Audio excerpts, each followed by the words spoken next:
प्यारे विद्यार्थियों 10+1 बायोलॉजी की ऑनलाइन क्लास एक बार फिर तुहाडा सब का स्वागत है। बेटा असी तुहाडा चैप्टर नंबर 8 कर रहे हैं जिस दे विच असी सैल स्ट्रक्चर बारे स्टडी किया है। सो सैल स्ट्रक्चर दे विच बेटा असी सब तो पहला प्रोकैरियोटिक ते यूकैरियोटिक सैल के डिफरेंसिस बारे पढ़िया। उस तो बाद दे विच बेटा असी प्रोकैरियोटिक सैल दी जो आर्गेनलीज ने उहदे बारे स्टडी किया, उहदे स्ट्रक्चर बारे स्टडी किया। दैन असी बेटा यूकैरियोटिक सैल के स्ट्रक्चर को स्टडी करना शुरू किया है। तो पिछले लैक्चर तक असी बेटा यूकैरियोटिक सैल का स्ट्रक्चर स्टडी कर रहे सी। यूकैरियोटिक सैल के स्ट्रक्चर के बेटा की कुछ असी कर चुके हैं या की कुछ इसके कंपोनेंट हो सकते हैं।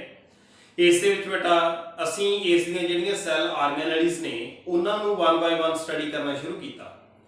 सब तो पहला बेटा असी यूकैरियोटिक सैल दे विच स्टडी कीता structure of plasma membrane. Plasma membrane जिहड़ी हैगी है बेटा क्योंकि इसके बाहर एक मैम्ब्रेन प्रेजेंट हैगी है जिहड़ी ट्रांसपोर्टेशन भी कंट्रोल कर रही है बेटा, इसनूं एक शेप भी दे रही है।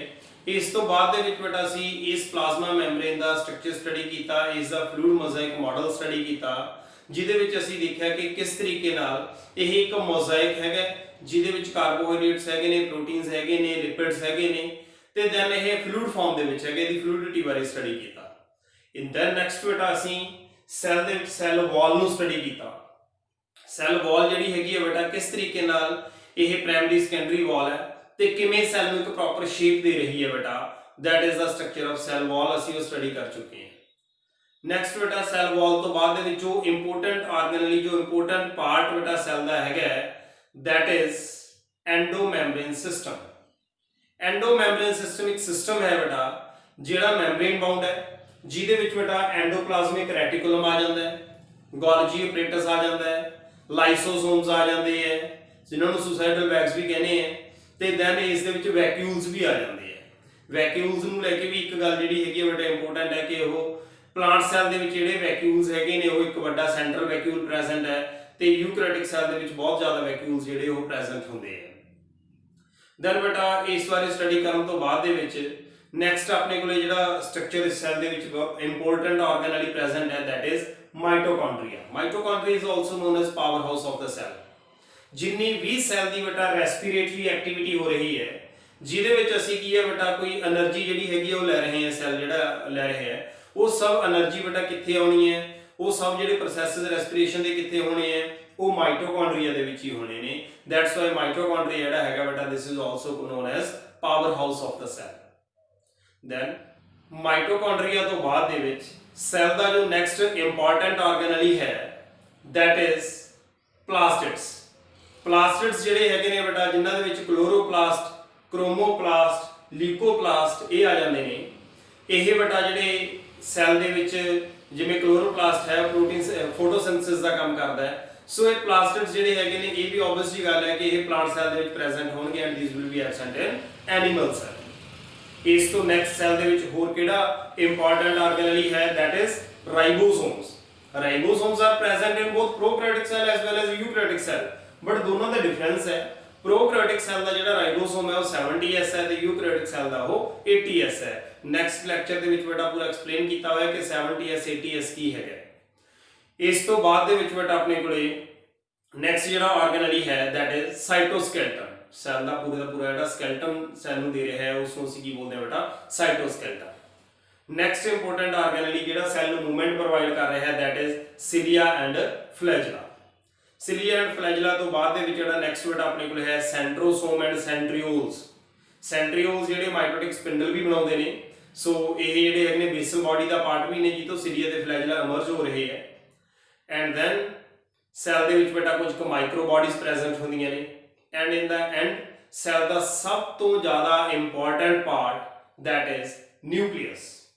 न्यूक्लियस का कंप्लीट स्ट्रक्चर डिटेल्ड स्ट्रक्चर बेटा अज दे असीं लैक्चर दे विच स्टडी करना है ते नाल उस दे विच किहड़े-किहड़े बेटा अपने कोले कंपोनेंट्स उसके प्रेजेंट ने, क्रोमोसोम्स किस तरह के किहड़ियां टाइप्स के क्रोमोसोम्स हो सकते हैं वो सब बेटा साडे अज दे लैक्चर का स्कोप रहने वाला है।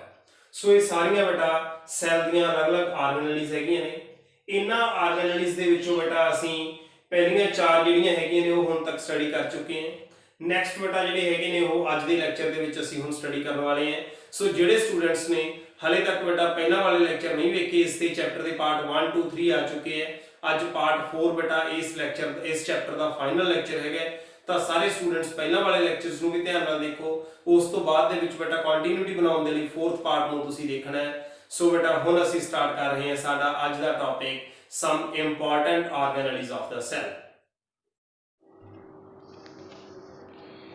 प्यारे विद्यार्थियों, अज असी अपनी गल स्टार्ट करनी है राइबोसोम्स तो। राइबोसोम्स बेटा as we know prokaryotic cell दे विच भी ऑर्गेनेलिज ये प्रेजेंट होंदियां ने। असी प्रोकैरियोटिक सैल का स्ट्रक्चर ऑलरेडी स्टडी कर चुके हैं, उहदे विच भी असी राइबोसोम्स बारे पढ़िया है। जिहड़े बेटा राइबोसोम्स हैगे ने, सब तो पहला जॉर्ज पैलिड ने, इस साइंटिस्ट ने बेटा 1953 दे विच ये सब तो पहला ऑबजर्व कीते सी।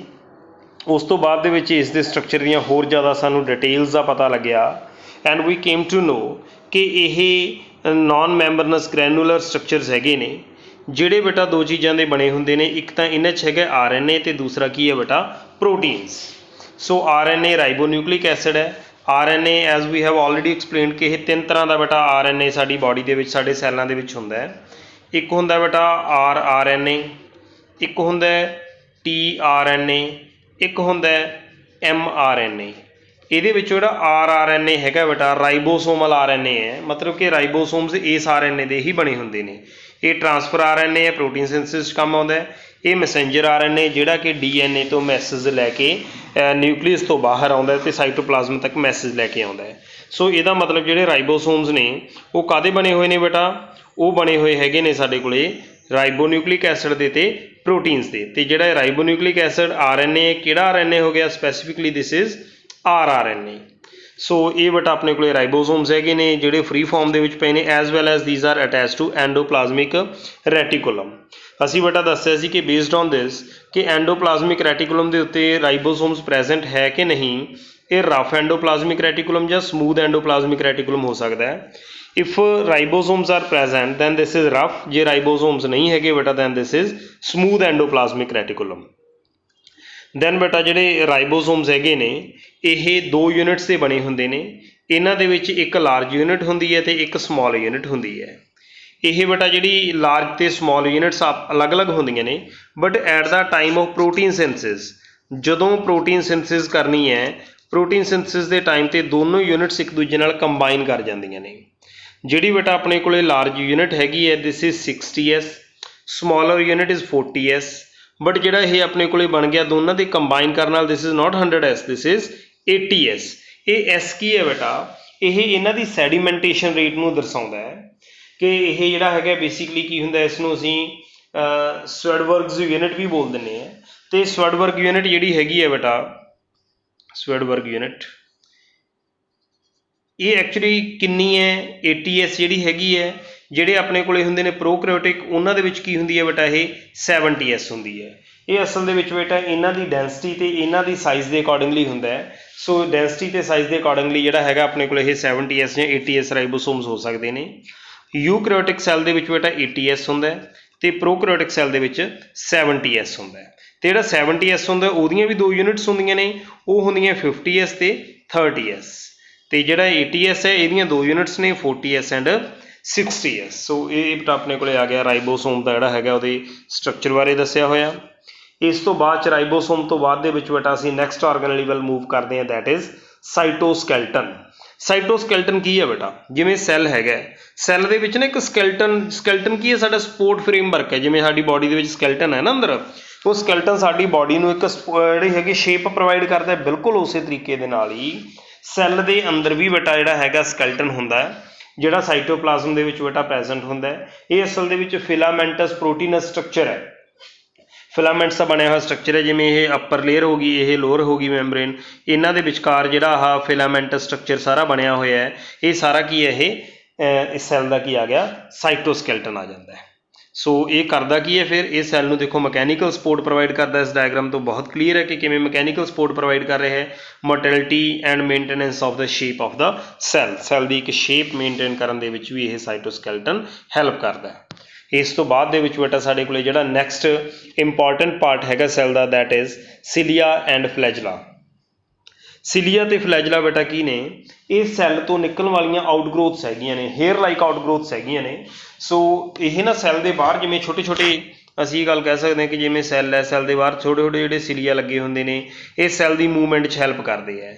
ਦੀਜ਼ ਆਰ ਜਸਟ ਲਾਈਕ ਓਰਸ, ਜਿਵੇਂ ਆਪਾਂ ਕਿਸ਼ਤੀ ਚਲਾਉਣੇ ਆ ਨਾ ਚੱਪੂਆਂ ਨਾਲ, ਉਹ ਚੱਪੂ ਜਿਹੜੇ ਅਸੀਂ ਹਿਲਾਈ ਜਾਂਦੇ ਰਹਿੰਦੇ ਹਾਂ ਅਤੇ ਉਸ ਦੇ ਨਾਲ ਜਿਹੜੀ ਸਾਡੀ ਬੋਟ ਹੈਗੀ ਹੈ ਉਹ ਬੋਟ ਜਿਹੜੀ ਅੱਗੇ ਮੂਵ ਕਰਦੀ ਰਹਿੰਦੀ। ਜਿਵੇਂ ਇਹ ਬੋਟ ਹੈਗੀ ਹੈ, ਅਸੀਂ ਇੱਥੇ ਬੇਟਾ ਓਰਸ ਦੇ ਨਾਲ ਜਿਹੜਾ ਹੈਗਾ ਇਸ ਨੂੰ ਕੀ ਹੈ, ਦੋਨੇ ਸਾਈਡ 'ਤੇ ਓਰਸ ਨਾਲ ਜੇ ਪਾਣੀ ਨੂੰ ਪਿੱਛੇ ਪਿੱਛੇ ਮੂਵ ਕਰਾਂਗੇ ਤਾਂ ਬੋਟ ਅੱਗੇ ਮੂਵ ਕਰੂਗੀ।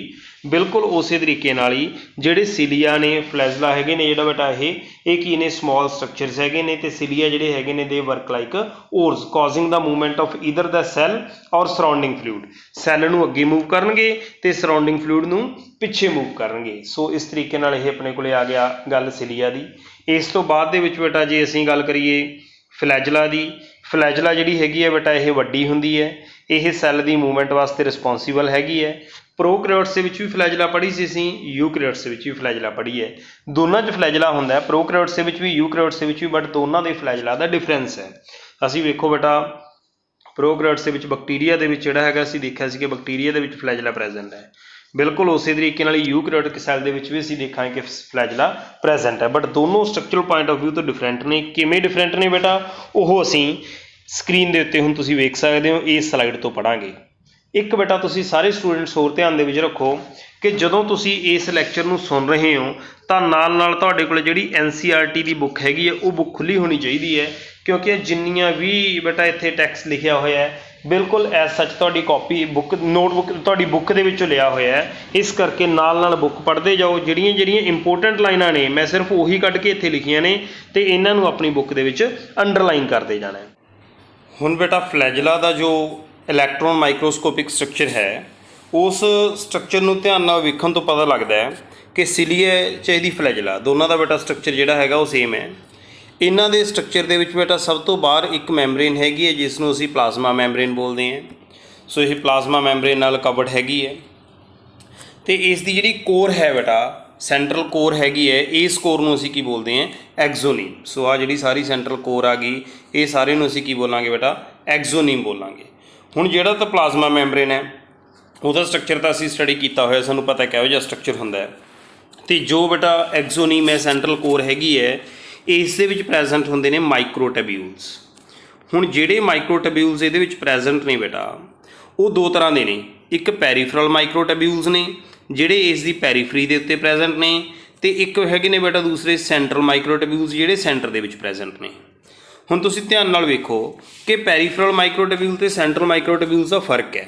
ਜਿਹੜੇ ਸਾਡੇ ਕੋਲ ਪੈਰੀਫਰਲ ਮਾਈਕਰੋਟੈਬਿਊਲ ਨੇ ਜਿਵੇਂ ਇਹ ਹੈ, ਇਹ ਡੁਪਲੇਟ ਦੇ ਵਿੱਚ ਪ੍ਰੈਜ਼ੈਂਟ ਹੈ, ਜਦੋਂ ਕਿ ਜਿਹੜਾ ਸੈਂਟਰਲ ਮਾਈਕਰੋਟੈਬਿਊਲ ਹੈ ਇਹ ਕੀ ਹੈ ਬੇਟਾ, ਸਿੰਗਲ ਹੈਗਾ।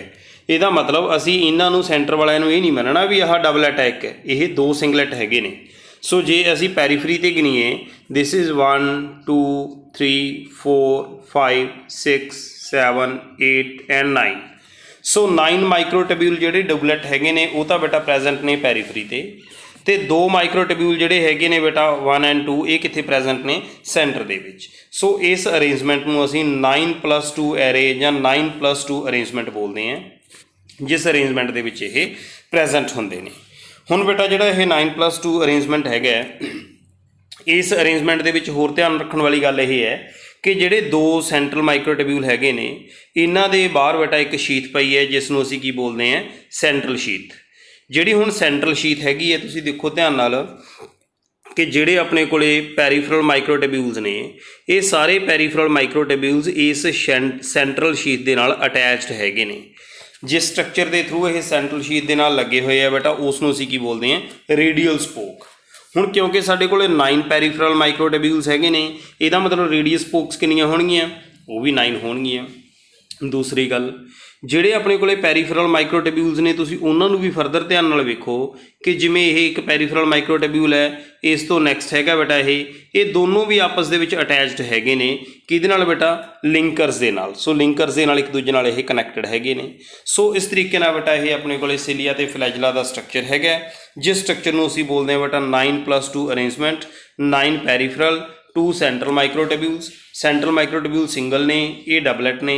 डबलैट होने करके ਜਿਹੜੇ ਦੋਨੋਂ ਹੈਗੇ ਨੇ ਇਹ ਬੇਟਾ ਆਪਸ ਦੇ ਵਿੱਚ ਕਨੈਕਟਡ ਨੇ ਤੇ ਇੱਕ ਇਹ ਫਰਦਰ ਜਿਹੜਾ ਦੂਸਰਾ ਡਬਲੈਟ ਹੈਗਾ ਉਸ ਡਬਲੈਟ ਦੇ ਨਾਲ ਵੀ ਲਿੰਕਰਸ ਦੇ ਥਰੂ ਅਟੈਚਡ ਹੈਗੇ ਨੇ, ਐਜ਼ ਵੈਲ ਐਜ਼ ਇਹ ਸੈਂਟਰ ਦੇ ਨਾਲ ਵੀ ਅਟੈਚਡ ਹੈਗੇ ਨੇ। ਕਿਹਦੇ ਥਰੂ ਬੇਟਾ? ਰੇਡੀਅਲ ਸਪੋਕ ਦੇ through these are attached to centre.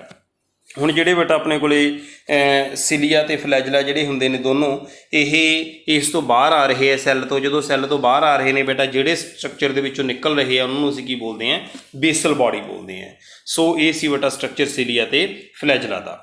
ਸਿਲੀਆ ਤੇ ਫਲੈਜਲਾ ਦੇ ਸਟਰਕਚਰ ਨੂੰ ਪੜ੍ਹਨ ਤੋਂ ਬਾਅਦ ਦੇ ਵਿੱਚ ਸਾਡਾ ਜੋ ਨੈਕਸਟ ਆਰਗਨ ਵਾਲੀ ਸੈੱਲ ਦੇ ਵਿੱਚ ਹੈਗਾ ਦੈਟ ਇਜ਼ ਸੈਂਟਰੋਸੋਮ ਐਂਡ ਸੈਂਟਰੀਓਲ। ਸੈਂਟਰੀਓਲਸ ਜਿਹੜੇ ਹੈਗੇ ਨੇ ਬੇਟਾ ਇਹ ਅਸੀਂ ਸੈੱਲ ਡਿਵੀਜ਼ਨ ਦੇ ਵਿੱਚ ਵੀ ਪੜ੍ਹਦੇ ਹਾਂ ਕਿ ਕਿਵੇਂ ਸੈਂਟਰੀਓਲਸ ਪ੍ਰੈਜ਼ੈਂਟ ਹੁੰਦੇ ਨੇ ਤੇ ਉਹ ਮਾਈਟੋਟਿਕ ਸਪੈਂਡਲ ਬਣਾਉਣ ਦੇ ਵਿੱਚ ਹੈਲਪ ਕਰਦੇ ਆ। ਸੋ ਅਸਲ ਦੇ ਵਿੱਚ ਇਹ ਸੈਂਟਰੋਸੋਮ ਹੈ ਕੀ? ਸੈਂਟਰੋਸੋਮ ਬੇਟਾ ਇੱਕ ਇਸ ਤਰ੍ਹਾਂ ਦਾ ਆਰਗਨ ਵਾਲੀ ਹੈ ਜਿਹੜਾ ਕਿ ਮੈਂਬਰੇਨ ਬਾਉਂਡ ਹੈ ਤੇ ਇਹਦੇ ਵਿੱਚ ਦੋ ਸੈਂਟਰੀਓਲਸ ਪ੍ਰੈਜ਼ੈਂਟ ਨੇ। ਦੇਖੋ ਆਹ ਦੋ ਸੈਂਟਰੀਓਲਸ ਪ੍ਰੈਜ਼ੈਂਟ ਨੇ। ਸੋ ਇਹਨਾਂ ਦੋਨਾਂ ਦੀ ਜੇ ਅਸੀਂ ਜਿਹੜੀ ਹੈਗੀ ਹੈ ਨॉन ਮੈਂਬਰਨਸ ਬਾਉਂਡ ਹੈ। ਸੋ ਇਹ ਨਹੀਂ ਹੈ ਕਿ ਕੰਪਲੀਟ ਮੈਂਬਰੇਨ ਪ੍ਰੈਜ਼ੈਂਟ ਹੈ। ਇਹਨਾਂ ਦੋਨਾਂ ਦੀ ਜੇ ਇਸ ਤਰੀਕੇ ਨਾਲ ਅਸੀਂ ਸੋਚ ਲਈਏ ਕਿ ਦੋਨਾਂ ਨੂੰ ਕੰਬਾਈਨਡ ਕਰਕੇ ਵੇਖਣਾ ਹੈ ਤਾਂ ਜਿਹੜਾ ਇਹ ਕੰਪਲੀਟ ਸਟਰਕਚਰ ਬਣ ਗਿਆ ਦਿਸ ਇਜ਼ ਸੈਂਟਰੋਸੋਮ ਤੇ ਵਿੱਚ ਇਹਦੇ ਕੀ ਪਏ ਨੇ ਬੇਟਾ? ਸੈਂਟਰੀਓਲਸ ਪ੍ਰੈਜ਼ੈਂਟ ਨੇ। ਇੱਕ ਇੱਥੇ ਡਾਇਗਰਾਮ ਹਾਂ ਯੈਸ ਇਸ ਨੂੰ ਧਿਆਨ ਨਾਲ ਵੇਖੋ ਬੇਟਾ ਕਿ ਇਹ ਪੂਰੇ ਦਾ ਪੂਰਾ ਸਟਰਕਚਰ ਜਿਹੜਾ ਹੈਗਾ ਸੈਂਟਰੋਸੋਮ ਹੈ। ਕੀ ਬਾਹਰ ਇਹਦੇ ਮੈਂ ਕੋਈ ਸ਼ਾਰਪ ਡਿਸਟਿੰਕਟ ਬਾਉਂਡਰੀ ਬਣਾਈ ਹੈ, ਕੋਈ ਮੈਂਬਰੇਨ ਬਣਾਈ ਹੈ? ਨਹੀਂ ਡਰਾ ਕੀਤੀ। ਸੋ ਇਹ ਆਪਣੇ ਕੋਲੇ ਨॉन ਮੈਂਬਰਨਸ ਬਾਉਂਡ ਹੈ, ਇਹ ਸੈਂਟਰੋਸੋਮ ਹੈ ਤੇ ਇਹਦੇ ਵਿੱਚ ਪ੍ਰੈਜ਼ੈਂਟ ਨੇ ਦੋ ਸੈਂਟਰੀਓਲਸ। ਹੁਣ ਜਿਹੜੇ ਬੇਟਾ ਆਪਣੇ ਕੋਲੇ ਇਹ ਸੈਂਟਰੀਓਲਸ ਹੈਗੇ ਨੇ ਇਹਨਾਂ ਦੇ ਅਰਾਊਂਡ ਜਿਹੜਾ ਹੈਗਾ ਪੈਰੀਸੈਂਟਰੀਓਲਰ ਮਟੀਰੀਅਲ ਪ੍ਰੈਜ਼ੈਂਟ ਹੈ। ਇਹ ਦੋਨੋਂ ਸੈਂਟਰੀਓਲਸ ਇੱਕ ਦੂਸਰੇ ਦੇ ਨਾਲ ਪਰਪੈਂਡੀਕੂਲਰ ਡਾਇਰੈਕਸ਼ਨ ਦੇ ਵਿੱਚ ਪ੍ਰੈਜ਼ੈਂਟ ਹੁੰਦੇ ਆ ਤੇ ਜਿਹੜੇ ਬੇਟਾ ਇੱਕ ਦੂਜੇ ਨਾਲ ਪਰਪੈਂਡੀਕੂਲਰ ਡਾਇਰੈਕਸ਼ਨ 'ਚ ਪ੍ਰੈਜ਼ੈਂਟ ਨੇ। ਹੁਣ ਮੈਂ ਫਰਦਰ ਜੇ ਇੱਕ ਹੀ ਸੈਂਟਰੀਓਲ ਦੀ ਗੱਲ ਕਰਾਂ ਤਾਂ ਧਿਆਨ ਨਾਲ ਵੇਖੋ ਕਿ ਜਿਵੇਂ ਇਹ ਇੱਕ ਸੈਂਟਰੀਓਲ ਹੈ ਇਸ ਦੇ ਵਿੱਚ ਵੀ ਬੇਟਾ ਸਾਡੇ ਕੋਲੇ 9 ਜਿਹੜੇ ਹੈਗੇ ਨੇ ਬੇਟਾ ਪੈਰੀਫਰਲ ਫਾਈਬਰਸ ਲੱਗੇ ਹੋਏ ਨੇ ਤੇ ਉਹ 9 ਦੇ 9 ਪੈਰੀਫਰਲ ਫਾਈਬਰਸ ਇੱਕ ਦੂਸਰੇ ਨਾਲ ਅਟੈਚਡ ਨੇ। ਜਿਹੜੇ ਇਹ ਬੇਟਾ 9 ਪੈਰੀਫਰਲ ਫਾਈਬਰਸ ਆਪਣੇ ਕੋਲੇ ਹੈਗੇ ਨੇ ਇਹ ਸਾਰੇ ਟ੍ਰਿਪਲੈਟ ਨੇ। ਇਹਦਾ ਮਤਲਬ 1 2 3 ਇਸੇ ਤਰੀਕੇ ਨਾਲ ਹੀ ਬੇਟਾ ਫਿਰ 1 2 3 1 2 3 1 2 3 ਸੋ ਸਾਰੇ ਜਿਹੜੇ ਹੈਗੇ ਨੇ ਇਹ 3 ਦੀ ਅਰੇਂਜਮੈਂਟ ਦੇ ਨਾਲ ਬੇਟਾ ਜਿਹੜੇ ਹੈਗੇ ਲੱਗੇ ਹੋਏ ਹੈ।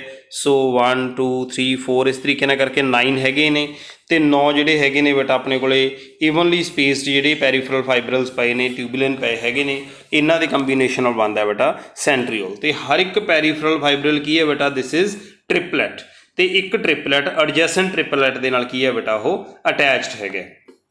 ਜਿਹੜਾ ਆਪਣੇ ਕੋਲੇ ਸੈਂਟਰਲ ਪਾਰਟ ਆ ਗਿਆ ਜਿਵੇਂ ਹੁਣ ਆਹ ਦੇਖੋ ਟ੍ਰਿਪਲੈਟਸ ਲੱਗੇ ਹੋਏ ਨੇ ਸਾਰੇ ਇਹ ਸਾਰੇ ਟ੍ਰਿਪਲੈਟਸ ਦੇ ਨਾਲ ਕੀ ਬਣ ਗਿਆ ਆਪਣੇ ਕੋਲੇ ਮਾਈਕਰੋਟਿਊਬੂਲਸ ਨੇ ਸਾਰੇ। ਇਹਨਾਂ ਦਾ ਜਿਹੜਾ ਸੈਂਟਰਲ ਪੋਰਸ਼ਨ ਆ ਗਿਆ ਉਹ ਸੈਂਟਰਲ ਪੋਰਸ਼ਨ ਨੂੰ ਅਸੀਂ ਕੀ ਬੋਲਦੇ ਹਾਂ? ਹੱਬ। ਤੇ ਹੱਬ ਜਿਹੜੀ ਹੈਗੀ ਹੈ ਬੇਟਾ ਉਹ ਟ੍ਰਿਪਲੈਟਸ ਦੇ ਨਾਲ ਲੱਗੀ ਹੋਈ ਹੈ with the help of spokes. So ਜਿਵੇਂ ਜਿਹੜਾ ਹੈਗਾ ਆਪਣੇ ਕੋਲੇ ਸਾਈਕਲ ਦਾ ਟਾਇਰ ਹੁੰਦਾ ਨਾ ਉਹਦੇ ਵਿੱਚ ਕੀ ਹੁੰਦਾ ਕਿ ਆਹ ਸੈਂਟਰ ਦੇ ਵਿੱਚ ਹੱਬ ਹੁੰਦੀ ਹੈ ਤੇ ਸਪੋਕਸ ਦੇ ਨਾਲ ਜਿਹੜੀ ਹੈਗੀ ਉਹ ਸਾਰੇ ਪਾਸੇ ਅਟੈਚਡ ਹੁੰਦੀ ਹੈ। ਬਿਲਕੁਲ ਉਸੇ ਤਰੀਕੇ ਨਾਲ ਹੀ ਹੈ। ਇਹਦੇ ਬਾਹਰ ਜਿਹੜੇ ਹੈਗੇ ਨੇ ਆਹ ਟ੍ਰਿਪਲੈਟ ਦੇ ਪਏ ਨੇ ਬਸ ਇਹ ਦੇਖ ਲਓ ਤੁਸੀਂ ਇਸ ਤਰੀਕੇ ਨਾਲ ਟ੍ਰਿਪਲੈਟ ਦੇ ਬਣੇ ਹੋਏ ਨੇ ਇਹ ਇੱਕ ਦੂਜੇ ਨਾਲ ਅਟੈਚਡ ਹੈਗੇ ਨੇ ਤੇ ਇਹਨਾਂ ਟ੍ਰਿਪਲੈਟ ਦੇ 9 ਟ੍ਰਿਪਲੈਟ ਦੀ ਜਿਹੜੀ ਹੈਗੀ ਹੈ ਬਟ ਆਪਣੇ ਕੋਲੇ ਪੈਰੀਫਰੀ ਬਣ ਗਈ ਸੈਂਟਰ ਦੇ ਵਿੱਚ ਹੱਬ ਹੈ ਤੇ ਇਹ ਸਾਰੇ ਅਟੈਚਡ ਕਾਹਦੇ ਨਾਲ ਨੇ? ਸੈਂਟਰਲ ਹੱਬ ਦੇ ਨਾਲ ਅਟੈਚਡ ਨੇ ਥਰੂ ਸਪੋਕਸ ਤੇ ਸਪੋਕਸ ਕਾਹਦੀਆਂ ਬਣੀਆਂ ਹੋਈਆਂ ਨੇ? These are made up of proteins. ਹੁਣ ਜਿਹੜੇ ਸੈਂਟਰੀਓਲਸ ਹੈਗੇ ਨੇ ਬੇਟਾ ਇਹ ਅਸਲ ਦੇ ਵਿੱਚ ਕੀ ਕੰਮ ਕਰਦੇ ਨੇ? ਮੈਂ ਤੁਹਾਨੂੰ ਹੁਣੇ ਦੱਸਿਆ ਸੀ ਕਿ ਸੈੱਲ ਦੇ ਵਿੱਚ ਸਿਲੀਆ ਤੇ ਫਲੈਜਲਾ ਉਹਦੇ ਵਿੱਚੋਂ ਅਮਰਜ ਹੋ ਰਹੇ ਨੇ ਸੈੱਲ ਦੇ ਵਿੱਚੋਂ ਜਦੋਂ ਅਮਰਜ ਹੋ ਰਹੇ ਨੇ ਤਾਂ ਕਿਹਦੇ ਵਿੱਚੋਂ ਨਿਕਲਦੇ ਨੇ? ਉਹ ਬੇਸਲ ਬਾਡੀ ਦੇ ਵਿੱਚੋਂ ਨਿਕਲਦੇ ਨੇ ਤੇ ਉਹ ਬੇਸਲ ਬਾਡੀ ਕਾਹਦੀ ਬਣੀ ਹੋਈ ਹੈ? ਉਹ ਇਹਨਾਂ ਸੈਂਟਰੀਓਲਸ ਦੀ ਹੀ ਬਣੀ ਹੋਈ ਹੈ। ਇਸ ਤੋਂ ਇਲਾਵਾ ਸੈਂਟਰੀਓਲ ਹੋਰ ਕੀ ਕੰਮ ਕਰਦੇ ਨੇ? ਇਹ ਕੀ ਕਰਦੇ ਨੇ ਬੇਟਾ? ਸਪਿੰਡਲ ਫਾਈਬਰ ਬਣਾਉਂਦੇ ਹੈ, ਸਪਿੰਡਲ ਆਪਰੇਟਸ ਬਣਾਉਂਦੇ ਜਦੋਂ ਕੀ ਹੁੰਦੀ ਹੈ? ਸੈੱਲ ਡਿਵੀਜ਼ਨ ਹੁੰਦੀ ਹੈ। ਸੋ ਐਨੀਮਲ ਸੈਲਸ ਦੇ ਵਿੱਚ ਸੈੱਲ ਡਿਵੀਜ਼ਨ ਦੇ ਟਾਈਮ 'ਤੇ ਜਿਹੜੀ ਸਪਿੰਡਲ ਹੈਗੀ ਹੈ ਮਾਈਟੋਟਿਕ ਸਪਿੰਡਲ ਬਣਦੀ ਹੈ ਉਹ ਵੀ ਇਹਨਾਂ ਸੈਂਟਰੀਓਲਸ ਤੋਂ ਹੀ ਬਣਦੀ ਹੈ। ਨੈਕਸਟ ਬੇਟਾ ਸਭ ਤੋਂ ਜ਼ਿਆਦਾ ਇੰਪੋਰਟੈਂਟ ਆਰਗਨ ਵਾਲੀ ਜਿਹੜਾ ਸੈੱਲ ਦਾ ਹੈਗਾ ਦੈਟ ਇਜ਼ ਨਿਊਕਲੀਅਸ। ਕਿਉਂਕਿ ਨਿਊਕਲੀਅਸ ਹੀ ਸੈੱਲ ਦਾ ਜਿਹੜਾ ਹੈਗਾ ਸਾਰਾ ਕੰਟਰੋਲ ਇਸ ਦੇ ਕੋਲੇ ਹੈਗਾ। ਸੈੱਲ ਦਾ ਕੰਟਰੋਲ ਨਿਊਕਲੀਅਸ ਕੋਲੇ ਕਿਵੇਂ ਹੈ ਜਾਂ ਨਿਊਕਲੀਅਸ ਦਾ ਸਟਰਕਚਰ ਕੀ ਹੈ, ਨਿਊਕਲੀਅਸ ਦੇ ਵਿੱਚ ਕੀ ਕੁਝ ਅਵੇਲੇਬਲ ਹੈਗਾ ਬੇਟਾ ਉਹ ਸਭ ਅਸੀਂ ਪੜ੍ਹਨਾ ਹੈ। ਸਭ ਤੋਂ ਪਹਿਲਾਂ ਬੇਟਾ ਗੱਲ ਕਰੀਏ ਕਿ ਨਿਊਕਲੀਅਸ ਕਿਸ ਨੇ ਡਿਸਕ੍ਰਾਈਬ ਕੀਤਾ ਸੀ? This was described by Robert Brown. Cell ਦੇ ਵਿੱਚ ਅਸੀਂ ਰੋਬਰਟ ਹੁੱਕ ਦਾ ਨਾਮ ਲਿਆ ਸੀ, ਇੱਥੇ ਅਸੀਂ ਨਾਮ ਲਿਆ ਰੋਬਰਟ ਬਰਾਊਨ ਦਾ। ਹੁਣ ਜਿਹੜਾ ਬੇਟਾ ਆਪਣੇ ਕੋਲੇ ਨਿਊਕਲੀਅਸ ਹੈਗਾ ਜੇ ਨਿਊਕਲੀਅਸ ਨੂੰ ਅਸੀਂ ਦੇਖੀਏ ਧਿਆਨ ਨਾਲ ਇਸ ਤਰੀਕੇ ਨਾਲ ਤਾਂ ਨਿਊਕਲੀਅਸ ਦੀ ਇੱਕ ਇਨਵੈਲਪ ਆ ਬੇਟਾ, ਨਿਊਕਲੀਅਰ ਮੈਂਬਰੇਨ ਹੈਗੀ ਹੈ, ਬਿਲਕੁਲ ਜਿਵੇਂ ਪਲਾਜ਼ਮਾ ਮੈਂਬਰੇਨ ਹੁੰਦੀ ਹੈ ਉਹੋ ਜਿਹਾ ਸਟਰਕਚਰ ਹੈ, ਮਤਲਬ ਕਿ ਕੰਪਲੀਟਲੀ ਮੈਂਬਰੇਨ ਬਾਉਂਡ ਆਰਗੇਨਲ ਹੀ ਇਹ। ਇਹਦੇ ਵਿੱਚ ਸਾਰਾ ਜਿਹੜਾ ਮਟੀਰੀਅਲ ਪ੍ਰੈਜ਼ੈਂਟ ਹੈ ਉਸਨੂੰ ਅਸੀਂ ਨਿਊਕਲੀਓਪਲਾਜ਼ਮ ਬੋਲ ਦਿੰਦੇ ਹਾਂ। ਜਿਹੜਾ ਨਿਊਕਲੀਓਪਲਾਜ਼ਮਾ ਬੇਟਾ ਹੈਗਾ ਇਹਦੇ ਵਿੱਚ ਦੋ ਚੀਜ਼ਾਂ ਮੇਨ ਹੈਗੀਆਂ ਨੇ, ਇੱਕ ਤਾਂ ਨਿਊਕਲੀਓਲਸ ਹੈ ਤੇ ਦੂਸਰਾ ਹੈ ਜਿਹੜਾ ਕ੍ਰੋਮੈਟਿਨ। ਹੁਣ ਜਿਹੜੀ ਤਾਂ ਨਿਊਕਲੀਅਰ ਇਨਵੈਲਪ ਹੈ ਇਹ ਤਾਂ ਪਲਾਜ਼ਮਾ ਮੈਂਬਰੇਨ ਦੀ ਤਰ੍ਹਾਂ ਹੀ ਹੋ ਗਿਆ, ਤੇ ਜਿਹੜਾ ਬੇਟਾ ਇਸ ਦੇ ਵਿੱਚ ਸਾਰਾ ਪ੍ਰੈਜ਼ੈਂਟ ਹੈ ਮਤਲਬ ਕਿ ਨਿਊਕਲੀਓਪਲਾਜ਼ਮ ਜਿਹ 'ਚ ਕ੍ਰੋਮੈਟਿਨ ਤੇ ਨਿਊਕਲੀਓਲਸ ਪ੍ਰੈਜ਼ੈਂਟ ਹੈ, ਇਹਦੇ ਵਿੱਚੋਂ ਜਿਹੜਾ ਤਾਂ ਕ੍ਰੋਮੈਟਿਨ ਹੈਗਾ, ਕ੍ਰੋਮੈਟਿਨ ਦੇ ਵਿੱਚ ਤਾਂ ਸਾਰੇ ਬੇਟਾ ਇਸ ਦੇ ਕ੍ਰੋਮੋਸੋਮਸ ਆ ਜਾਣਗੇ, ਕ੍ਰੋਮੋਸੋਮਸ ਜਿਹਦੇ ਵਿੱਚ ਇਹਦਾ ਜੈਨੇਟਿਕ ਮਟੀਰੀਅਲ DNA ਆ ਗਿਆ। ਤੇ ਜਿਹੜਾ ਨਿਊਕਲੀਓਲਸ ਪ੍ਰੈਜ਼ੈਂਟ ਹੈ ਇਹਦੇ ਵਿੱਚ ਆ ਗਿਆ ਬੇਟਾ ਸਾਰਾ RNA ਆ ਗਿਆ, ਤੇ ਨਾਲ RNA ਦੇ ਕੁਝ ਕੀ ਆ ਗਏ ਬੇਟਾ ਪ੍ਰੋਟੀਨਸ ਅਟੈਚਡ ਆ ਗਏ। ਸੋ ਇਹ ਚੀਜ਼ਾਂ ਇਸ ਦੇ ਵਿੱਚ ਸਾਰੇ ਇੰਪੋਰਟੈਂਟ ਪਾਰਟ ਹੈਗੇ ਨੇ। ਆਪਾਂ 1 ਬਾਏ 1 ਕਰਕੇ ਇਹਨਾਂ ਸਾਰਿਆਂ ਬਾਰੇ ਪੜ੍ਹਨਾ ਹੈ। ਸਭ ਤੋਂ ਪਹਿਲਾਂ ਬੇਟਾ ਜਿਹੜਾ ਨਿਊਕਲੀਅਸ ਦਾ ਮਟੀਰੀਅਲ ਹੈਗਾ ਸੀ ਉਹ ਸਟੇਨਡ ਸੀਗਾ, ਮਤਲਬ ਕਿ ਉਸ ਨੂੰ ਜਿਹੜੀ ਬੇਸਿਕ ਡਾਈ ਉਸਨੇ ਲਈ ਸੀ ਤੇ ਉਸ ਨੂੰ ਜਿਹੜਾ ਹੈਗਾ ਨਾਮ ਕ੍ਰੋਮੈਟਿਨ ਦਿੱਤਾ ਗਿਆ। ਕਿਹਨੇ ਦਿੱਤਾ ਬੇਟਾ? ਫਲੈਮਿੰਗ ਨੇ ਦਿੱਤਾ ਸੀ। ਸੋ ਸੈੱਲ ਦੇ ਵਿੱਚ ਆਮ ਤੌਰ 'ਤੇ ਇੱਕ ਹੀ ਨਿਊਕਲੀਅਸ ਹੁੰਦਾ ਹੈ, ਬਟ ਕੁਝ ਕੁ ਸੈਲਸ ਇਹੋ ਜਿਹੇ ਵੀ ਹੈਗੇ ਨੇ ਬੇਟਾ ਜਿਹੜੇ ਬਹੁਤ ਜ਼ਿਆਦਾ ਐਕਟਿਵ ਹੁੰਦੇ ਨੇ। ਜ਼ਿਆਦਾ ਐਕਟਿਵ ਸੈਲਸ ਦੇ ਵਿੱਚ ਮੋਰ ਦੈਨ 1 ਨਿਊਕਲੀਅਸ ਵੀ ਪ੍ਰੈਜ਼ੈਂਟ ਹੋ ਸਕਦਾ ਹੈ। ਸੋ ਇਹੋ ਜਿਹਾ ਕਿਹੜਾ ਸੈੱਲ ਹੈ ਜਿਹਦੇ ਵਿੱਚ ਇੱਕ ਤੋਂ ਜ਼ਿਆਦਾ ਨਿਊਕਲੀਅਸ ਪ੍ਰੈਜ਼ੈਂਟ ਹੈ ਬੇਟਾ? ਤੁਸੀਂ ਇਸ ਨੂੰ ਸਰਚ ਕਰੋ, ਫਾਈਂਡ ਆਊਟ ਕਰੋ ਤੇ ਕਮੈਂਟ ਬਾਕਸ ਦੇ ਵਿੱਚ ਰਿਪਲਾਈ ਕਰੋ ਕਿ ਕਿਹੜਾ ਨਿਊਕਲੀਅਸ ਹੈਗਾ ਬੇਟਾ ਜਿਹਦੇ ਵਿੱਚ, ਕਿਹੜਾ ਸੈੱਲ ਹੈਗਾ ਜਿਹਦੇ ਵਿੱਚ ਮੋਰ ਦੈਨ 1 ਨਿਊਕਲੀਅਸ ਪ੍ਰੈਜ਼ੈਂਟ ਹੈ। ਕੁਝ ਕੁ ਇਹੋ ਜਿਹੇ ਸੈਲਸ ਵੀ ਹੈਗੇ ਨੇ ਜਿਨ੍ਹਾਂ ਦੇ ਵਿੱਚ ਨਿਊਕਲੀਅਸ ਬਿਲਕੁਲ ਵੀ ਨਹੀਂ ਹੁੰਦਾ, ਨਿਊਕਲੀਅਸ ਹੁੰਦਾ ਹੀ ਨਹੀਂ, ਈ ਨਿਊਕਲੀਏਟਡ ਨੇ, ਜਿਵੇਂ ਮੈਮੇਲੀਅਨ RBCs। ਇਹਨਾਂ 'ਚ ਨਿਊਕਲੀਅਸ ਨਹੀਂ ਹੁੰਦਾ। ਨਿਊਕਲੀਅਸ ਕਿਉਂ ਨਹੀਂ ਹੁੰਦਾ? ਕਿਉਂਕਿ RBCs ਦਾ ਕੰਮ ਕੀ ਹੈ ਬੇਟਾ? Oxygen transportation. ਹੁਣ ਜੇ ਇਹਦੇ ਕੋਲ ਨਿਊਕਲੀਅਸ ਹੋਊਗਾ, ਨਿਊਕਲੀਅਸ ਪ੍ਰੈਜ਼ੈਂਟ ਹੋਣ ਕਰਕੇ ਬੇਟਾ ਇਹਦੀ ਆਪਦੀ ਹੀ ਇੰਨੀ ਜ਼ਿਆਦਾ ਐਕਟੀਵਿਟੀ ਹੋ ਜੂਗੀ ਕਿ ਇਹਦੀ ਆਕਸੀਜਨ ਕੰਜ਼ੰਪਸ਼ਨ ਖੁਦ ਹੀ ਜ਼ਿਆਦਾ ਹੋ ਜੂਗੀ। ਜਦੋਂ ਇਸ ਦੀ ਆਕਸੀਜਨ ਕੰਜ਼ੰਪਸ਼ਨ ਖੁਦ ਹੀ ਆਪਣੀ ਹੀ ਜ਼ਿਆਦਾ ਹੋਗੀ ਤਾਂ ਫਿਰ ਇਹ ਆਕਸੀਜਨ ਟਰਾਂਸਪੋਰਟੇਸ਼ਨ ਦਾ ਕੰਮ ਪਰਫੈਕਟਲੀ ਨਹੀਂ ਕਰ ਪਾਊਗਾ। ਇਸ ਕਰਕੇ ਬੇਟਾ ਅਸੀਂ ਕਹਿੰਦੇ ਹਾਂ ਕਿ ਜਿਹੜਾ ਹੈਗਾ during the time of evolution ਇਸ ਦਾ ਜਿਹੜਾ ਨਿਊਕਲੀਅਸ ਹੈਗਾ ਕੀ ਹੋ ਗਿਆ? ਉਹ ਡਿਸਅਪੀਅਰ ਹੋ ਗਿਆ। ਇਸੇ ਤਰੀਕੇ ਨਾਲ ਹੀ ਸੀਵ ਟਿਊਬ ਸੈਲਸ ਨੇ ਵੈਸਕੂਲਰ ਪਲਾਂਟਸ ਦੇ ਵਿੱਚ। ਸੋ ਅਸੀਂ ਜਿਹੜਾ ਜ਼ਾਈਲਮ ਫਲੋਇਮ ਦਾ ਸਟਰਕਚਰ ਜਿਹੜਾ ਪਲਾਂਟ ਅਨਾਟਮੀ ਦੇ ਵਿੱਚ ਵੀ ਦੇਖਿਆ, ਉਹ 'ਚ ਸੀਵ ਟਿਊਬ ਸੈਲਸ ਜਿਹੜੇ ਅਸੀਂ ਵੇਖੇ ਹੈ ਉਹਨਾਂ ਦੇ ਵਿੱਚ ਵੀ ਨਿਊਕਲੀਅਸ ਪ੍ਰੈਜ਼ੈਂਟ ਨਹੀਂ ਹੁੰਦਾ। ਸੋ ਇਹ ਜਨਰਲ ਗੱਲਾਂ ਸੀ ਬੇਟਾ ਇਹਦੇ ਬਾਰੇ ਕਿ ਰੋਬਰਟ ਬਰਾਊਨ ਨੇ ਡਿਸਕਵਰ ਕੀਤਾ ਸੈਂਟਰ ਦੇ ਵਿੱਚ ਸੈੱਲ ਦੇ ਵਿੱਚ ਪ੍ਰੈਜ਼ੈਂਟ ਹੈਗਾ, 1 ਹੋ ਸਕਦਾ, ਮੋਰ ਦੈਨ 1 ਹੋ ਸਕਦਾ ਹੈ। ਬਾਹਰ ਨਿਊਕਲੀਅਰ ਮੈਂਬਰੇਨ ਹੈ, ਕ੍ਰੋਮੈਟਿਨ ਜੈਨੇਟਿਕ ਮਟੀਰੀਅਲ ਪ੍ਰੈਜ਼ੈਂਟ ਹੈ, ਨਿਊਕਲੀਓਲਸ ਪ੍ਰੈਜ਼ੈਂਟ ਹੈਗਾ। ਸੋ ਇਸ ਤੋਂ ਬਾਅਦ ਦੇ ਵਿੱਚ ਬੇਟਾ ਅਸੀਂ ਹੁਣ 1 ਬਾਏ 1 ਇਹਨਾਂ ਦੀ ਡਿਸਕਸ਼ਨ ਕਰਾਂਗੇ। ਸਭ ਤੋਂ ਪਹਿਲਾਂ ਅਸੀਂ ਗੱਲ ਕਰਦੇ ਹਾਂ ਬੇਟਾ nuclear envelope the.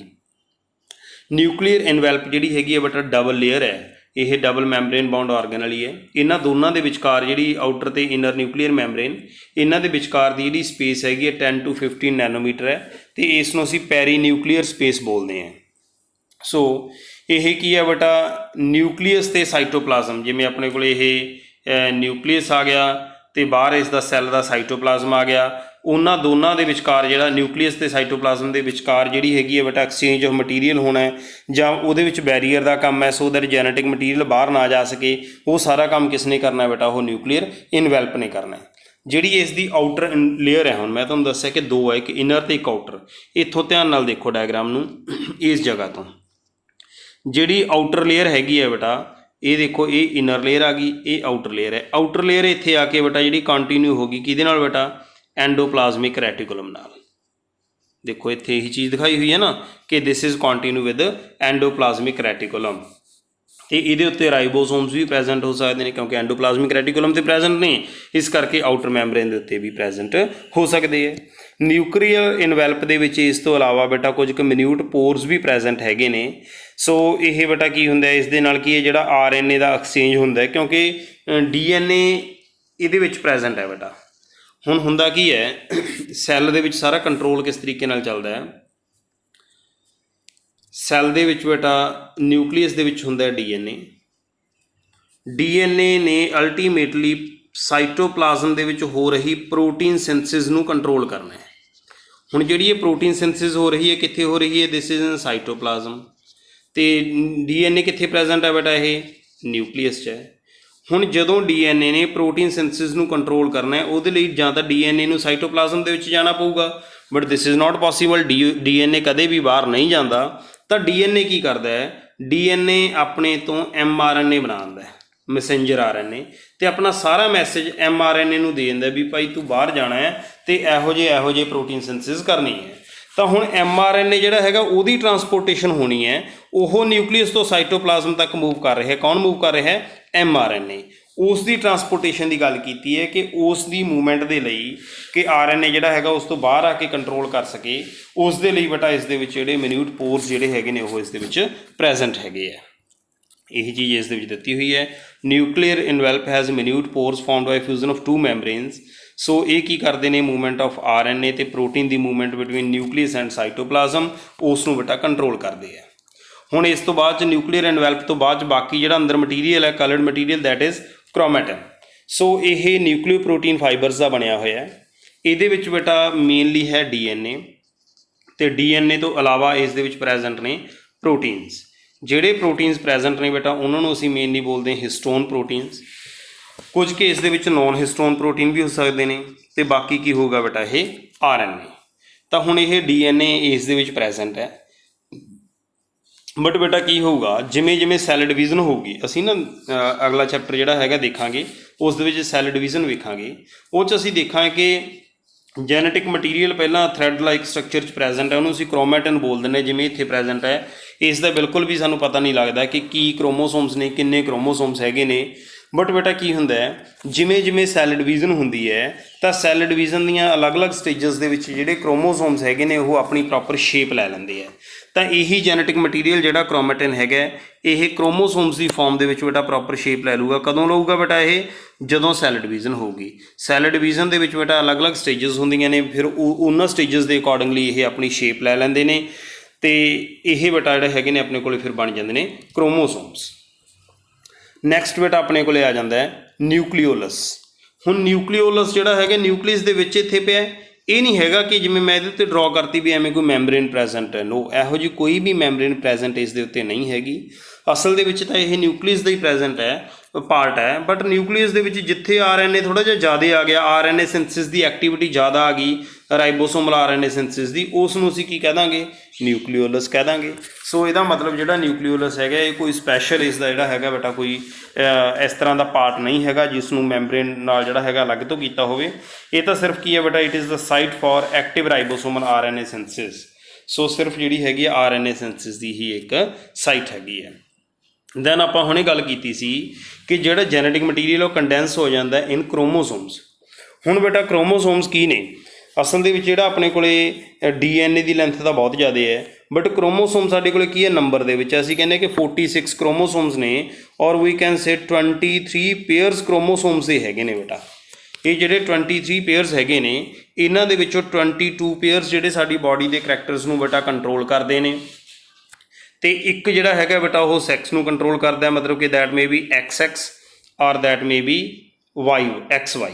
If this is 22 + XY it means ਇਹ ਕੀ ਆ ਗਿਆ ਆਪਣੇ ਕੋਲ 23 ਪੇਅਰਸ ਆ ਗਏ ਨਾ। 44 ਕ੍ਰੋਮੋਸੋਮਸ ਇਹ ਆ ਗਏ, 2 ਕ੍ਰੋਮੋਸੋਮਸ ਇਹ ਆ ਗਏ, 46 ਕ੍ਰੋਮੋਸੋਮਸ ਆ ਗਏ। ਇਹ ਤਾਂ ਹੈ ਹਿਊਮਨ ਮੇਲ। ਇਹ ਜਿਹੜਾ ਹੈਗਾ ਬੇਟਾ ਇਹ 'ਚ 22 ਆਟੋਸੋਮਸ ਆ ਗਏ। ਆਹ ਜਿਹੜੇ ਹੈਗੇ ਨੇ ਬੇਟਾ ਸੈਕਸ ਨੂੰ ਕੰਟਰੋਲ ਕਰ ਰਹੇ ਆ, ਫੀਮੇਲ ਹੈ ਇਹ। ਇਹਦਾ ਮਤਲਬ ਦਿਸ ਇਜ਼ 44 + 2 ਕਿੰਨਾ ਆ ਗਿਆ ਬੇਟਾ? 46 ਤੇ ਦਿਸ ਇਜ਼ ਹਿਊਮਨ ਫੀਮੇਲ। ਸੋ ਇਹ ਆਪਣੇ ਕੋਲੇ ਹੈਗਾ ਬੇਟਾ ਕਿ ਇਹ ਡਿਟਰਮਿਨ ਕਰਦੇ ਹੈਗੇ ਹੈ XY chromosome whether this is male or female. But on the whole ਅਸੀਂ ਇੱਥੇ ਗੱਲ ਕ੍ਰੋਮੋਸੋਮ ਦੇ ਸਟਰਕਚਰ ਦੀ ਕਰ ਰਹੇ ਹਾਂ ਤਾਂ ਸਾਡੇ ਕੋਲੇ 46 ਪੇਅਰਸ ਇਸ ਤਰੀਕੇ ਨਾਲ ਹੁੰਦੇ ਆ ਬੇਟਾ। ਤਾਂ ਹੁਣ ਜਿਹੜੇ ਇਹ ਕ੍ਰੋਮੋਸੋਮਸ ਹੈਗੇ ਨੇ ਇਹਨਾਂ ਦੇ ਵਿੱਚ ਬੇਟਾ ਸੈਂਟਰ ਦੇ ਵਿੱਚ ਇੱਕ ਜਗ੍ਹਾ ਦੇ ਉੱਤੇ ਕੰਸਟ੍ਰਿਕਸ਼ਨ ਹੁੰਦੀ ਹੈ ਅੰਦਰ ਨੂੰ। ਤਾਂ ਜਿਹੜੀ ਜਗ੍ਹਾ ਦੇ ਉੱਤੇ ਬੇਟਾ ਇਹ ਕੰਸਟ੍ਰਿਕਸ਼ਨ ਹੈਗੀ ਹੈ ਉਸ ਜਗ੍ਹਾ ਨੂੰ ਅਸੀਂ ਕੀ ਬੋਲਦੇ ਹਾਂ? ਸੈਂਟਰੋਮੀਅਰ। ਜਿਹੜੀ ਇਹ ਪ੍ਰਾਇਮਰੀ ਕੰਸਟ੍ਰਕਸ਼ਨ ਹੈ ਸੈਂਟਰੋਮੀਅਰ ਹੈ ਤੇ ਇਸ ਸੈਂਟਰੋਮੀਅਰ ਦੇ ਉੱਤੇ ਡਿਸਕ ਲਾਈਕ ਸਟਰਕਚਰ ਪ੍ਰੈਜ਼ੈਂਟ ਹੁੰਦੇ ਜਿਹਨੂੰ ਅਸੀਂ ਕਾਇਨੈਟੋਕੋਰ ਬੋਲਦੇ ਹਾਂ। ਇਹ ਬੇਟਾ ਅਸਾਈਨਮੈਂਟ ਜਿਹੜੀ ਹੈਗੀ ਹੈ ਸੈੱਲ ਡਿਵੀਜ਼ਨ ਵਾਲੀ ਉਹ 'ਚ ਵਾਰ-ਵਾਰ ਕੁਐਸਚਨ ਆਇਆ ਸੀ ਕਿ ਜਿਹੜੀ ਮਾਈਟੋਟਿਕ ਸਪਿੰਡਲ ਹੈਗੀ ਹੈ ਉਹ ਕ੍ਰੋਮੋਸੋਮ ਦੇ ਨਾਲ ਕਿਸ ਸਾਈਟ ਤੇ ਅਟੈਚ ਹੁੰਦੀ ਹੈ? Kinetochore. So kinetochore is the site of attach provides the site of attachment for mitotic spindle. Mitotic spindle ਦੇ ਨਾਲ ਅਟੈਚ ਹੁੰਦੀ ਹੈ। ਸੋ ਇਹ ਬੇਟਾ ਆਪਣੇ ਕੋਲੇ ਆ ਗਿਆ ਕ੍ਰੋਮੋਸੋਮਸ ਬਾਰੇ। ਹੁਣ ਕ੍ਰੋਮੋਸੋਮਸ ਦੇ ਵਿੱਚ ਤੁਹਾਨੂੰ ਮੈਂ ਦੱਸਿਆ ਕਿ ਸੈਂਟਰੋਮੀਅਰ ਪ੍ਰੈਜ਼ੈਂਟ ਹੈ ਬੇਟਾ। ਜਿਹੜਾ ਸੈਂਟਰੋਮੀਅਰ ਇਹਦੇ ਵਿੱਚ ਪ੍ਰੈਜ਼ੈਂਟ ਹੈ ਉਹਦੀ ਪੋਜੀਸ਼ਨ ਕੀ ਹੈ? ਡਿਪੈਂਡਿੰਗ ਅਪੋਨ ਦੈਟ ਸਾਡੇ ਕੋਲੇ 4 ਅਲੱਗ-ਅਲੱਗ ਤਰ੍ਹਾਂ ਦੇ ਕ੍ਰੋਮੋਸੋਮਸ ਹੋਣਗੇ। ਜੇ ਸੈਂਟਰੋਮੀਅਰ ਬਿਲਕੁਲ ਸੈਂਟਰ ਦੇ ਵਿੱਚ ਪ੍ਰੈਜ਼ੈਂਟ ਹੈ ਮਿਡਲ ਦੇ ਵਿੱਚ ਸੈਂਟਰੋਮੀਅਰ ਪ੍ਰੈਜ਼ੈਂਟ ਹੈ ਤੇ ਕ੍ਰੋਮੋਸੋਮਸ ਦੀਆਂ ਜਿਹੜੀਆਂ ਇਕੁਅਲ ਆਰਮਸ ਆ ਗਈਆਂ, ਦੋਨੋਂ ਸਾਈਡ ਤੇ ਜਿਹੜੀਆਂ ਆਰਮਸ ਨੇ ਉਹ ਇਕੁਅਲ ਆਰਮਸ ਹੈਗੀਆਂ ਨੇ, ਫਿਰ ਅਸੀਂ ਇਹਨਾਂ ਨੂੰ ਬੋਲਾਂਗੇ ਕਿ ਦੀਜ਼ ਆਰ ਮੈਟਾਸੈਂਟਰਿਕ ਕ੍ਰੋਮੋਸੋਮਸ। ਤੇ ਜੇ ਅਸੀਂ ਕਹੀਏ ਕਿ ਸੈਂਟਰੋਮੀਅਰ ਇੱਕ ਸਾਈਡ ਵੱਲ ਥੋੜ੍ਹਾ ਜ਼ਿਆਦਾ ਹੈ, ਜਿਹਦੇ ਨਾਲ ਇੱਕ ਸਾਈਡ ਦੀ ਆਰਮ ਛੋਟੀ ਹੈ, ਦੂਸਰੀ ਸਾਈਡ ਦੀਆਂ ਉਹਦੀਆਂ ਲੰਬੀਆਂ ਹੋ ਗਈਆਂ, ਦੈਨ ਅਸੀਂ ਬੋਲਾਂਗੇ ਕਿ ਦਿਸ ਇਜ਼ ਸਬ ਮੈਟਾਸੈਂਟਰਿਕ। ਤੇ ਜੇ ਬੇਟਾ ਇਹ ਆਲਮੋਸਟ ਇੱਕ ਐਂਡ ਦੇ ਨੇੜੇ ਚਲਿਆ ਗਿਆ ਤਾਂ ਨੇੜੇ ਜਾਣ ਦਾ ਮਤਲਬ ਬੇਟਾ ਕੀ ਆ ਜਾਂਦਾ, ਅਸੀਂ ਇਸ ਨੂੰ ਕਹਾਂਗੇ ਕਿ ਦੀਜ਼ ਆਰ ਟੀਲੋਸੈਂਟਰਿਕ। ਇਹਦੇ ਨਾਲ ਇੱਕ ਐਂਡ ਬਹੁਤ ਛੋਟਾ ਤੇ ਦੂਸਰਾ ਜਿਹੜਾ ਹੈਗਾ ਬਹੁਤ ਜ਼ਿਆਦਾ ਲੌਂਗ ਆ ਗਿਆ। ਤੇ ਜੇ ਬੇਟਾ ਆਪਣੇ ਕੋਲ ਇਹ ਬਿਲਕੁਲ ਹੀ ਟਰਮੀਨਲ ਪੋਜੀਸ਼ਨ ਦੇ ਉੱਤੇ ਪ੍ਰੈਜ਼ੈਂਟ ਹੈ, ਬਿਲਕੁਲ ਐਂਡ ਦੇ ਉੱਤੇ ਪ੍ਰੈਜ਼ੈਂਟ ਹੈ, ਫਿਰ ਅਸੀਂ ਇਸ ਨੂੰ ਬੋਲਾਂਗੇ ਟੀਲੋਸੈਂਟਰਿਕ। ਸੋ 4 ਆਪਣੇ ਕੋਲੇ ਹੈਗੇ ਨੇ ਬੇਟਾ, ਕਿਹੜੇ ਕਿਹੜੇ ਨੇ ਇਹ? ਮੈਟਾਸੈਂਟਰਿਕ, ਦੈਨ ਆਪਣੇ ਕੋਲੇ ਆ ਗਿਆ sub metacentric, acrocentric and telocentric. Very important question from examination point of view. So ਬਹੁਤ ਧਿਆਨ ਨਾਲ ਬੇਟਾ ਪੜ੍ਹਨਾ ਇਸ ਚੀਜ਼ ਨੂੰ, ਇਹ ਯਾਦ ਕਰ ਲੈਣੀਆਂ ਨੇ ਤੇ ਇਸ ਨੂੰ ਬਾਰ-ਬਾਰ ਡਰਾ ਕਰਕੇ ਵੇਖਣਾ। ਹੁਣ ਬੇਟਾ ਕਈ ਵਾਰੀ ਕਿਵੇਂ, ਮੈਂ ਤੁਹਾਨੂੰ ਦੱਸੀ ਇਹ ਗੱਲ ਕਿ ਇਸ ਤਰੀਕੇ ਨਾਲ ਇੱਕ ਪ੍ਰਾਇਮਰੀ ਕੰਸਟਰਕਸ਼ਨ ਪ੍ਰੈਜ਼ੈਂਟ ਹੈ। ਜਿੱਥੇ ਪ੍ਰਾਇਮਰੀ ਕੰਸਟਰਕਸ਼ਨ ਹੈ ਇਹ ਤਾਂ ਹੈਗਾ ਆਪਣੇ ਕੋਲੇ ਕੀ ਹੈ ਬੇਟਾ, ਇਹ ਸੈਂਟਰੋਸੋਮ ਹੈ, ਸੈਂਟਰੋਮੀਅਰ ਹੈ। ਜੇ ਬੇਟਾ ਕੀ ਹੋ ਗਿਆ, ਇਸ ਤੋਂ ਇਲਾਵਾ ਇੱਕ ਹੋਰ ਸੈਕੰਡਰੀ ਕੰਸਟਰਕਸ਼ਨ ਵੀ ਪ੍ਰੈਜ਼ੈਂਟ ਹੈ ਨਾ, ਤਾਂ ਇੱਕ ਇੱਥੇ ਨੋਨ ਸਟੇਨਡ ਪਾਰਟ ਆ ਜਾਂਦਾ। ਪਾਰਟ ਜਿਹੜਾ ਉੱਪਰ ਵਾਲਾ ਆ ਗਿਆ ਸੈਕੰਡਰੀ ਕੰਸਟਰਕਸ਼ਨ, ਇਹਨੂੰ ਸਟੇਨਿੰਗ ਨਹੀਂ ਹੁੰਦੀ। ਜਿਹੜਾ ਇਹ ਨੋਨ ਸਟੇਨਿੰਗ ਪਾਰਟ ਆ ਗਿਆ ਬੇਟਾ, ਇਸ ਨੂੰ ਅਸੀਂ ਕੀ ਬੋਲਦੇ ਹਾਂ, ਸੈਟੇਲਾਈਟ। ਸੋ ਇਹ ਆਪਣੇ ਕੋਲੇ ਸੀਗਾ ਬੇਟਾ ਸਟਰਕਚਰ ਆਫ ਨਿਊਕਲੀਅਸ, ਤੇ ਨਿਊਕਲੀਅਸ ਦੇ ਵਿੱਚ ਕਿਹੜੇ ਕਿਹੜੇ ਬੇਟਾ ਹੋਰ ਕੰਪੋਨੈਂਟਸ ਇਸ ਦੇ ਆਏ ਆ। ਦੈਨ ਲਾਸਟ ਦੇ ਵਿੱਚ ਬੇਟਾ ਆਪਣੇ ਕੋਲੇ ਜਿਹੜਾ ਆਰਗੈਨਲੀ ਹੈ ਦੈਟ ਇਜ਼ ਮਾਈਕਰੋ ਬਾਡੀਜ਼। ਬਹੁਤ ਸਾਰੀਆਂ ਮਨਿਊਟ ਜਿਹੜੀਆਂ ਵੈਸੀਕਲਸ ਬੇਟਾ ਜਾਂ ਮਾਈਕਰੋ ਬਾਡੀਜ਼ ਅਸੀਂ ਇਹਨਾਂ ਨੂੰ ਕਹਿ ਦਿੰਦੇ ਹਾਂ, ਇਹ ਸੈੱਲ ਦੇ ਵਿੱਚ ਪ੍ਰੈਜ਼ੈਂਟ ਹੁੰਦੀਆਂ। ਇਹਨਾਂ ਦੇ ਕੋਲੇ ਕੀ ਹੁੰਦੇ ਨੇ ਬੇਟਾ, ਐਕਚੁਅਲੀ ਇਹਨਾਂ ਕੋਲੇ ਬਹੁਤ ਸਾਰੇ ਇੰਜ਼ਾਈਮਸ ਪ੍ਰੈਜ਼ੈਂਟ ਹੁੰਦੇ ਨੇ। ਸੋ ਇਹ ਬੇਟਾ ਆਪਣੇ ਕੋਲੇ ਸੀਗੀਆਂ ਮਾਈਕਰੋ ਬਾਡੀਜ਼। ਸੋ ਅਸੀਂ ਬੇਟਾ ਹੁਣ ਤੱਕ ਸੈੱਲ ਦੇ ਵਿੱਚ ਅਲੱਗ-ਅਲੱਗ ਆਰਗੈਨਲੀਜ਼ ਬਾਰੇ ਪੜ੍ਹ ਚੁੱਕੇ ਹਾਂ। ਜਿਹੜੀਆਂ ਬੇਟਾ ਅਸੀਂ ਆਰਗੈਨਲੀਜ਼ ਬਾਰੇ ਪੜ੍ਹਿਆ ਹੈ, ਉਹਨਾਂ ਦੇ ਵਿੱਚ ਬੇਟਾ ਸਭ ਤੋਂ ਪਹਿਲਾਂ ਅਸੀਂ ਨਿਊਕਲੀਅਰ ਮੈਂਬਰੇਨ ਦੀ ਗੱਲ ਕੀਤੀ ਹੈ। ਉਸ ਤੋਂ ਬਾਅਦ ਦੇ ਵਿੱਚ ਅਸੀਂ ਬੇਟਾ ਨਿਊਕਲੀਅਰ ਮੈਂਬਰੇਨ ਤੋਂ ਬਾਅਦ ਸੈੱਲ ਵਾਲ ਦੀ ਗੱਲ ਕੀਤੀ ਹੈ। ਫਿਰ ਅਸੀਂ ਐਂਡੋ ਮੈਂਬਰੇਨ ਸਿਸਟਮ ਬਾਰੇ ਪੜ੍ਹਿਆ ਹੈ। ਉਸ ਤੋਂ ਬਾਅਦ ਦੇ ਵਿੱਚ ਮਾਈਟੋਕੌਂਡਰੀਆ ਬਾਰੇ, ਦੈਨ ਪਲਾਸਟਿਡਸ ਬਾਰੇ ਪੜ੍ਹਿਆ ਹੈ, ਦੈਨ ਰਾਈਬੋਸੋਮਸ ਬਾਰੇ, ਸਾਈਟੋਸਕੈਲਟਨ, ਸਿਲੀਆ, ਫਲੈਜਲਾ, ਸੈਂਟਰੋਸੋਮ, ਸੈਂਟਰੀਓਲ, ਨਿਊਕਲੀਅਸ, ਮਾਈਕਰੋ ਬਾਡੀਜ਼। ਸੋ ਇਹ ਸਾਰੇ ਬੇਟਾ 11 ਦੇ 11 ਕੰਪੋਨੈਂਟ ਅਸੀਂ ਸੈੱਲ ਦੇ ਸਟੱਡੀ ਕੀਤੇ ਆ। ਮੈਂ ਉਮੀਦ ਕਰਦਾ ਕਿ ਤੁਹਾਨੂੰ ਵਧੀਆ ਤਰੀਕੇ ਨਾਲ ਸਮਝ ਲੱਗੇ ਹੋਣਗੇ। ਹੁਣ ਨੈਕਸਟ ਬੇਟਾ ਕੀ ਹੈ ਕਿ ਕਈ ਵਾਰੀ ਕੁਐਸਚਨ ਆ ਜਾਂਦਾ ਕਿ what is the difference between plant cell and animal cell. ਅਸੀਂ ਸਭ ਪੜ੍ਹ ਲਿਆ। ਸਭ ਤੋਂ ਪਹਿਲਾਂ ਤੁਸੀਂ ਦੇਖੋ ਕਿ ਸੈੱਲ ਵਾਲ ਹੈ। ਸੈੱਲ ਵਾਲ ਪਲਾਂਟ ਸੈੱਲ ਦੇ ਵਿੱਚ ਤਾਂ ਪ੍ਰੈਜ਼ੈਂਟ ਹੈ, but this is absent in animal cell. Then plastids ਨੇ, ਜਿਹ 'ਚ ਕਲੋਰੋਪਲਾਸਟ ਆ ਜਾਂਦਾ। ਹੁਣ ਤੁਸੀਂ ਦੱਸੋ ਕਿ ਕੀ ਐਨੀਮਲਸ ਨੇ ਪ੍ਰੋਟੀਨ ਫੋਟੋਸਿੰਥਸਿਸ ਕਰਨੀ ਹੈ? ਜਦੋਂ ਫੋਟੋਸਿੰਥਸਿਸ ਹੀ ਨਹੀਂ ਹੁੰਦੀ, ਕਲੋਰੋਪਲਾਸਟ ਉਸ ਦੇ ਕੋਲੇ ਨਹੀਂ ਹੋਏਗਾ, ਪਲਾਸਟਿਡਸ ਨਹੀਂ ਹੋਣਗੇ। So plastids are present with animal, present with plant cell but are absent in animal cell. Then plant cell ਦੇ ਵਿੱਚ ਇੱਕ ਸੈਂਟਰ ਦੇ ਵਿੱਚ ਬਹੁਤ ਵੱਡਾ ਵੈਕਿਊਲ ਪ੍ਰੈਜ਼ੈਂਟ ਹੁੰਦਾ, ਬਟ ਐਨੀਮਲ ਸੈੱਲ 'ਚ ਵੈਕਿਊਲ ਤਾਂ ਹੁੰਦੇ ਨੇ ਬਹੁਤ ਜ਼ਿਆਦਾ, ਛੋਟੇ ਛੋਟੇ ਵੈਕਿਊਲਸ ਪ੍ਰੈਜ਼ੈਂਟ ਹੁੰਦੇ ਨੇ। ਇਹ 'ਚ ਇੱਕ ਸੈਂਟਰਲ ਵੈਕਿਊਲ ਹੈ, ਇਹਦੇ 'ਚ ਬਹੁਤ ਸਾਰੇ ਛੋਟੇ ਛੋਟੇ ਵੈਕਿਊਲਸ ਜਿਹੜੇ ਉਹ ਪ੍ਰੈਜ਼ੈਂਟ ਨੇ। ਅਤੇ ਦੈਨ ਸੈਂਟਰੀਓਲਸ ਦੀ ਗੱਲ ਹੈ, ਸੈਂਟਰੀਓਲ ਪਲਾਂਟ ਸੈੱਲ 'ਚ ਨਹੀਂ ਹੁੰਦੇ ਅਤੇ ਐਨੀਮਲ ਸੈੱਲ ਦੇ ਵਿੱਚ ਸੈਂਟਰੀਓਲਸ ਪ੍ਰੈਜ਼ੈਂਟ ਹੁੰਦੇ ਨੇ। ਸੋ ਇਹ ਕੁਝ ਮੇਨ ਡਿਫਰੈਂਸ ਹੈਗੇ ਨੇ ਜਿਹੜੇ ਪਲਾਂਟ ਅਤੇ ਐਨੀਮਲ ਸੈੱਲ ਦੇ ਵਿੱਚ ਹੈ। ਇਸ ਤੋਂ ਬਾਅਦ ਦੇ ਵਿੱਚ ਬੇਟਾ ਅਸੀਂ 2 ਤਰ੍ਹਾਂ ਦੇ ਸੈੱਲ ਕਰ ਲਏ ਹੁਣ, ਪ੍ਰੋਕੈਰੀਓਟਿਕ ਸੈੱਲ ਅਤੇ ਯੂਕੈਰੀਓਟਿਕ ਸੈੱਲ। ਇਹਨਾਂ 'ਚ ਵੀ ਬਹੁਤ ਜ਼ਿਆਦਾ ਡਿਫਰੈਂਸਿਸ ਨੇ। ਇਹ ਬੇਟਾ ਟੌਪਿਕ ਐਕਚੁਅਲੀ ਸਾਰਾ ਰਿਵਾਈਜ਼ ਹੀ ਕਰਵਾ ਰਿਹਾ ਮੈਂ, ਕਿਉਂਕਿ ਅਸੀਂ ਸਭ ਕੁਝ ਆਲਰੇਡੀ ਕਰ ਚੁੱਕੇ ਹਾਂ। ਜਿਹੜੀ ਆਰਗੈਨਲੀ ਮੈਂ ਕਰਵਾਈ ਨਾਲ ਹੀ ਦੱਸਤਾ ਕਿ ਪਲਾਂਟ ਸੈੱਲ ਪ੍ਰੋਕੈਰੀਓਟਿਕ ਦੇ ਵਿੱਚ ਇਹੋ ਜਿਹੀ ਹੁੰਦੀ ਹੈ ਅਤੇ ਯੂਕੈਰੀਓਟਿਕ ਦੇ ਵਿੱਚ ਇਸ ਤਰ੍ਹਾਂ ਦੀ ਹੁੰਦੀ ਹੈ। ਹੁਣ ਪ੍ਰੋਕੈਰੀਓਟਿਕ ਸੈੱਲ ਆਮ ਤੌਰ 'ਤੇ ਛੋਟੇ ਹੁੰਦੇ ਨੇ ਅਤੇ ਯੂਕੈਰੀਓਟਿਕ ਸੈੱਲ ਵੱਡੇ ਹੁੰਦੇ ਨੇ। ਜੈਨੇਟਿਕ ਮਟੀਰੀਅਲ ਜਿਹੜਾ ਹੈਗਾ ਬੇਟਾ ਉਹ ਨਿਊਕਲੀਆਇਡ ਫਾਰਮ ਦੇ ਵਿੱਚ ਪ੍ਰੈਜ਼ੈਂਟ ਹੁੰਦਾ, ਮਤਲਬ ਕਿ ਉਹਦੇ ਮੈਂਬਰੇਨ ਨਹੀਂ ਹੁੰਦੀ, ਨਿਊਕਲੀਅਸ ਨਹੀਂ ਬਣਦਾ, ਬਟ ਇਹ 'ਚ ਨਿਊਕਲੀਅਸ ਬਣ ਜਾਂਦਾ। Eukaryotic true nucleus, prior to the formation of nucleus pro nucleus. Nuclear membrane ਇਹਦੇ ਵਿੱਚ ਐਬਸੈਂਟ ਹੈ ਬੇਟਾ, ਅਤੇ ਇੱਧਰ ਕੀ ਹੈ, ਪ੍ਰੈਜ਼ੈਂਟ ਹੈ। ਇਹਦੇ ਵਿੱਚ ਪ੍ਰੋਕੈਰੀਓਟਿਕ ਦੇ ਵਿੱਚ ਮੈਂਬਰੇਨ ਬਾਉਂਡ ਆਰਗੈਨਲੀਜ਼ ਵੀ ਨਹੀਂ ਹੁੰਦੀਆਂ, ਅਤੇ ਯੂਕੈਰੀਓਟਿਕ ਦੇ ਵਿੱਚ membrane bound organelles like mitochondria, endoplasmic reticulum, these are present. DNA is circular, DNA is linear. Ribosomes are present in both prokaryotic cell as well as eukaryotic cell, but in prokaryotic cell these are 70s ribosomes and in eukaryotic these are 80s ribosomes. ਕੀ यूkaryotes ਦੇ ਵਿੱਚ ਵੀ 70s ਰਾਈਬੋਸੋਮ present ਹੁੰਦਾ ਹੈ? Yes, present ਹੁੰਦਾ ਹੈ। ਕਿੱਥੇ present ਹੁੰਦਾ ਹੈ यूkaryotes ਦੇ ਵਿੱਚ 70s ਰਾਈਬੋਸੋਮ? ਇਹ ਤੁਸੀਂ ਫਾਈਂਡ ਆਊਟ ਕਰਨਾ ਹੈ ਅਤੇ ਕਮੈਂਟ ਬਾਕਸ ਦੇ ਵਿੱਚ ਬੇਟਾ ਜ਼ਰੂਰ ਇਸ ਨੂੰ ਲਿਖਣਾ ਹੈ। ਥੈਂਕ ਯੂ ਬੇਟਾ। ਸੋ ਬੇਟਾ ਇਹ ਸੀ ਸਾਡਾ ਅੱਜ ਦਾ ਟੌਪਿਕ ਸਟਰਕਚਰ ਆਫ ਯੂਕੈਰੀਓਟਿਕ ਸੈੱਲ। ਮੈਂ ਉਮੀਦ ਕਰਦਾ ਕਿ ਤੁਹਾਨੂੰ ਟੌਪਿਕ ਬਹੁਤ ਵਧੀਆ ਤਰੀਕੇ ਨਾਲ ਸਮਝ ਲੱਗਿਆ ਹੋਵੇਗਾ। ਜੇਕਰ ਬੇਟਾ ਤੁਹਾਨੂੰ ਟੌਪਿਕ ਸਮਝ ਲੱਗ ਗਿਆ, ਵੀਡੀਓ ਵਧੀਆ ਲੱਗੀ ਤਾਂ ਇਸ ਵੀਡੀਓ ਨੂੰ ਲਾਈਕ ਕਰੋ, ਵੱਧ ਤੋਂ ਵੱਧ ਸਟੂਡੈਂਟਸ ਤੱਕ ਵੀਡੀਓ ਸ਼ੇਅਰ ਕਰੋ ਤਾਂ ਕਿ ਮੈਕਸਿਮਮ ਸਟੂਡੈਂਟਸ ਲਰਨਰ ਬੂਹਾ ਤੇ ਲੱਗਣ ਵਾਲੀਆਂ ਫ੍ਰੀ ਬਾਇਓਲੋਜੀ ਕਲਾਸਿਸ ਦਾ ਫਾਇਦਾ ਲੈ ਸਕਣ। ਥੈਂਕ ਯੂ ਬੇਟਾ, ਥੈਂਕ ਯੂ।